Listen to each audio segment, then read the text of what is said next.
Hi అండి అందరికీ. అందరూ ఎలా ఉన్నారు? నేనైతే చాలా బాగున్నాను. ఈరోజు మా ఇంట్లో స్పెషల్ పరమన్నము. పరమన్నం సింపుల్‌గా ఎలా చేయాలో చూసేయండి. పరమన్నంలో స్పెషల్ ఏంటి అంటే మిల్క్ యాడ్ చేస్తే టేస్ట్ మాత్రం చాలా బాగుంటుంది. నేను ఆల్రెడీ రైస్ ముందే నానబెట్టి పెట్టుకున్నాను. 2 కప్స్ రైస్, 2 కప్స్ రైస్కి 1.5 కప్పు బెల్లం తీసుకున్నాను. మీకు స్వీట్ ఎక్కువ కావాలంటే 2 కప్ రైస్కి 2 కప్ బెల్లం తీసుకోండి. నేను 1.5 తీసుకున్నాను. నేను కొంచెం స్వీట్ తక్కువ తింటాను. మా హస్బెండ్కి చాలా స్వీట్ అంటే ఎక్కువ ఇష్టం. లాస్ట్లో కొంచెం యాడ్ చేశాను బెల్లం కూడా. అండ్ ఫస్ట్ అయితే మనం రైస్ నానబెట్టుకున్నది బాయిల్ చేసుకోవాలి. అందులోనే కొంచెం మిల్క్ వేసేసుకొని బాయిల్ చేసుకుంటూ ఉండాలి. ఇక్కడ పక్కన కొంచెం నెయ్యి యాడ్ చేసుకొని డ్రై ఫ్రూట్స్ ఏముంటే అవి యాడ్ చేసుకోండి. నా దగ్గర అయితే బాదం అండ్ కొబ్బరి ఉంది, అవే యాడ్ చేసుకుంటున్నాను. గోల్డెన్ బ్రౌన్ వచ్చే వరకు వేయించుకొని పక్కన పెట్టేసుకోవాలి.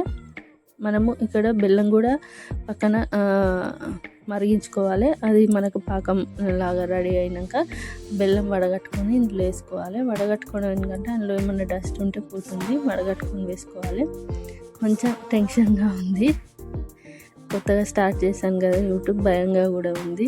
కొంచెం సపోర్ట్ చేయండి. యూట్యూబ్లోకి రావాలనే వచ్చాను, యూట్యూబ్ స్టార్ట్ చేయాలని చేస్తున్నాను. మీ అందరు సపోర్ట్ కావాలి, సపోర్ట్ చేయండి ప్లీజ్.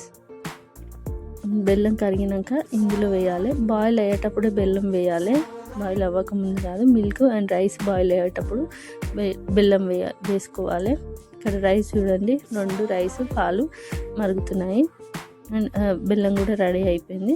బెల్లం ఆల్రెడీ వడగట్టి పెట్టేశాను, అదే ఇందులో యాడ్ చేస్తున్నాను. కొంచెం ఇలాచీ కూడా వేసుకోవాలి. ఇలాచీ ఒక 3 వేసుకున్నాను. ఇలాచీ వేసుకొని